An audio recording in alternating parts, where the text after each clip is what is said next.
Hi, everyone, and welcome back to the I Don't Know But podcast. I am your host, Imani, and today we're going to be discussing what is your relationship with money. So what do I mean about what is your relationship with money? I know for me growing up, especially when you grow up in the church, it was kind of shunned upon to view money as something good because what they taught us was money was the root of all evil. They left out a very, very key word, and I realize most people leave out a very, very, very key word with that scripture. And that key word is love. The love of money is the root of evil. But I'll go one further because why is it that we can't love money? Is it because it takes away from our love of God? Is it because we do some really bad things to get it? And when I say bad things, it could be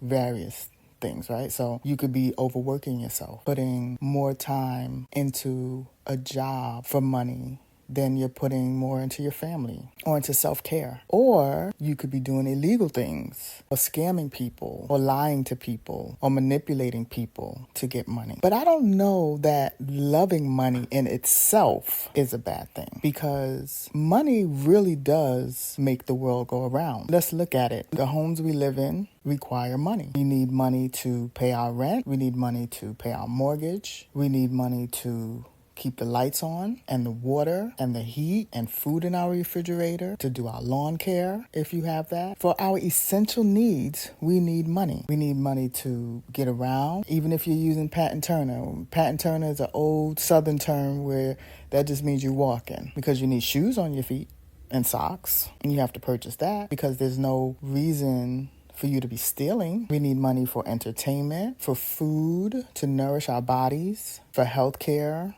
to stay up on our health. We need money for everything. It literally makes the world go around. But there are some people who look at it in a very, very evil way. And it can be if you're doing the wrong things to get it. But I challenge you to look at it in a positive way, to look at loving money in a positive way. What do I mean by in a positive way? I have a respect for money. I'm grateful when it comes in. I'm grateful when it goes out. I respect what it can do for me and my livelihood. I respect that it can provide for my family. I love that it can provide for my family. I love that it loves me enough to come towards me so that I can provide for my family and do some of the things that I love to do, like football games and music concerts and trips here and there and eating certain foods that I enjoy, like steak and ice cream, some of the finer things in life, and staying in nice hotels and being comfortable in my home. I love that that's what money can do for me. Does that make it wrong? No. Does that make me evil? No. Am I ruining my life trying to get money? No. Am I harming people to get money? No. I love what money does for me. I have a respect for money. Is it my whole world? In the sense of my career, yes, because I want to educate others on money. So someone like me should have a love for it because I think it can do some really great things. And it's something that I chose to be proficient in and to teach others to be proficient in. But somewhere along the line in our past, and I explained my past, but in your past, you were taught some type of belief about money that has you looking about it the way you do today. So what are some of your beliefs around money? Let's go with the negative beliefs. Let's talk about the negative beliefs around money. So some of the negative beliefs around money could be that the people that have it are no good, or the people that have it are selfish. I know personally I have thought about things that way, especially, and I'm going to say this and be transparent, especially with pastors, because I remember being younger and watching Creflo Dollar on TV and just saying to myself, he has a lot of money, and looking at, the homes and the cars and things that he has, but also looking at the congregation and seeing the lack of what they have and how possibly his money can go to help those people rather than into material things. So I built a core belief around the fact that pastors shouldn't have so much money, or if they did, they should be helping out their congregation and their communities. They shouldn't be asking for so many tithes and offerings, especially when you have mega churches. That was my belief. Do I believe that now? Not necessarily. I still have some belief that if your congregation is suffering, you should help, especially if you have it. Because in my world, that's what money is for, to help, to circulate, to spend. And when you're harboring it for yourself, is that good or bad? Now, some people would say it's their money.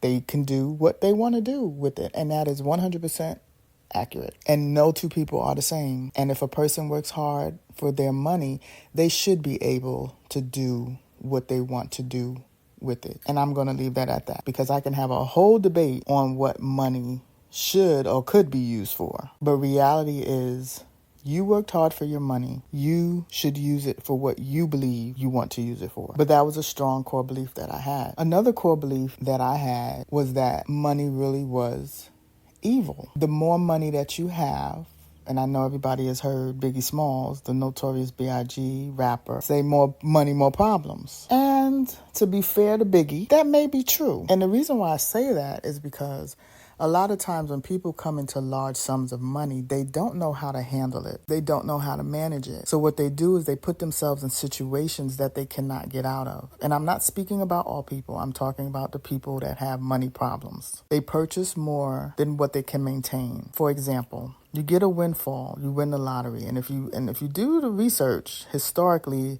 most people who win the lottery go bankrupt. They end up losing everything. But let's say, for example, you win the lottery for $3 million, more money than you've ever seen in one setting or in your lifetime. You take that $3 million, you hand some out to your family, because that's the right thing to do, right? You give a little to charity. But the ultimate goal for you was to buy that big house. Now, we're talking $3 million in today's society. So you buy this big house, and let's say it's worth $1.5 million. And because no one educated you on the fact that you probably should take a mortgage out for this and not spend all of your $1.5 million on the house and buy it flat out, because as we know, time, money deflates, meaning the value of money decreases. So that $1.5 million that you paid for is probably going to be worth more in the future, which means you would pay less compared to future prices, right? But you paid this $1.5 million, but not realizing that $1.5 million on that house has taxes of, I don't know, let's just say $50,000 a year. But those taxes are not just for 1 year. Those taxes are for the life of, that home. And in many cases, over time, will increase also. But let's not talk about the upkeep of this beautiful purchase, because you have a lawn, I'm sure. You have bills within the home, because most likely it's a larger home. So now you have to pay a bigger electric bill. You probably have 5 bathrooms in there. So now you have a bigger water bill, heating bill, depending on where you live, or cooling bill. But remember, you already gave some money to your family and friends, to charity, something you believed in, and you put $1.5 million. Your earning potential historically wasn't really high. So how are you going to maintain paying for this home? This is what I mean by people get themselves in trouble because they don't know how to manage their money. There is this evil to it that could be, it doesn't have to be, but if you don't think of it properly, it can be. I've been thinking a lot about it lately, about what is my relationship with money. And I look at it this way. My emotional state around money is this. Historically, I have not really had any issues with obtaining money. Like, money has flowed to me historically. Not to say that I didn't have lack, but it wasn't a situation where I felt like it was never going to come to me. So I have a pretty positive view on money. I know that if something happens, if something breaks down, I'm thankful and grateful that I have it to fix it. I just always believe that I'm going to have it to fix it. Whatever it is, I will have it to fix it. There will be money to flow to me. So that's my emotional state around money. I believe that there's more than enough money on this earth to go around. I can be tight with money. And a lot of that is the core belief of when I asked for things when I was younger, it was no. So because I didn't always have it in my hand, once I got it, I'm like, I have to hold on to it. But even that has changed as time has gone on with me, because I realized, like I said earlier, money needs to circulate. I say all that to say your emotional state around money and what you believe about money dictates your relationship with money. I believe that money is energy. I believe when you're on a higher level, it's easier for money to come to you. If you're on a lower lack level, a lot more things will probably happen. Things will break down. You'll see the outflow of money, but not the inflow of money. I believe that money is good and it's important because it pays you. It allows you to pay for the good things that you want in your life and the good things that you need and that your family needs. I believe that if you're wise with money, you can have a greater impact in society. The more money you have, the more you will most likely give. Probably about, I want to say 5 years ago, because this is 2024. No, maybe earlier than that. 7 years ago, I came across this thing, and it may have been on YouTube. Basically, it's where you write on the back of $1, $5 bill, $10 bill. I started actually with $1. It might have been even earlier than 2017. Probably was 2015. But you write on the back of the dollar, thank God for all the money you've given me throughout my lifetime. And you put it, for me, I put it on the back of my phone so that I could always be reminded and grateful that money has always come to me throughout my lifetime. I started with $1 bill back then. I increased it to $5 a few years after that. And now I have a $20 bill on the back of my phone to remind me, because the more I'm grateful for it, the more that comes to me. My income has ranged and increased significantly in the past 10 years because I really do respect and love and have a friendship with money. Money has done a lot for myself and my family. My ability to manage money and to give back with money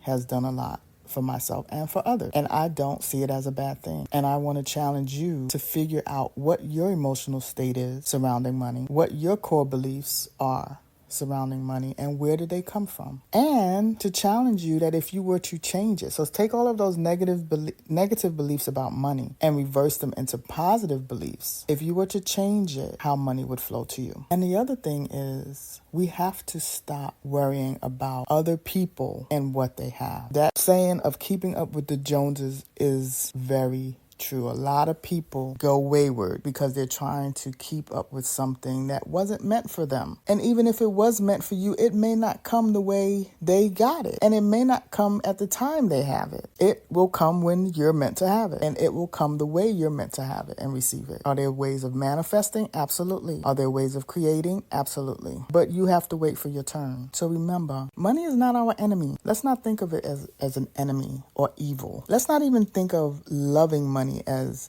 an enemy or evil. Let's think of how we do things in our lives to get money. You can think of those things that way. Are you killing yourself to have money? Are you not balancing your life? Are you taking away from your family's life? Are you hurting others? Is your health diminishing because of your chase for money? That's what we need to think of. Money in itself, just like, and I hate to go there because I'm not political, but just like guns, don't harm people. Money is literally a sheet of paper, a piece of paper, or a coin of nickel or copper. It doesn't move. If you sit it on the table, it's going to sit there. So for us to say that it's evil makes absolutely no sense. For us to say loving it makes no sense, because how can love be evil? It's how we pursue it is the way that it can cause some issues in our lives. But respecting it, loving it, wanting it, there's nothing wrong with wanting money, people, because guess what? Unless someone is taking care of you with their money, you're gonna need it. So you need to change your thoughts about money. And once you think of it as a more positive thing, as a way to have financial freedom, as a way to be able to lay in your bed a little longer, or travel and enjoy some scenery, get out in nature, go to a sporting event or a concert, eat some good food, as a tool to be able to do those things. Because that's all money is. Money is a tool to be able to live a desired life. Now, do bills make it seem, not so wonderful? Yes. But money is here to circulate. So we have to give in order to receive. So I just want to I want you guys to keep that in mind. I want you guys to evaluate your emotional state around money, your beliefs around money, and how you can change that so that money can flow to you naturally. As always, I love you guys. You can listen to this on all platforms. I'm on Instagram, social media, Facebook, TikTok under Business Wonders Consulting. And as always, I thank you for listening. And until next time, take care.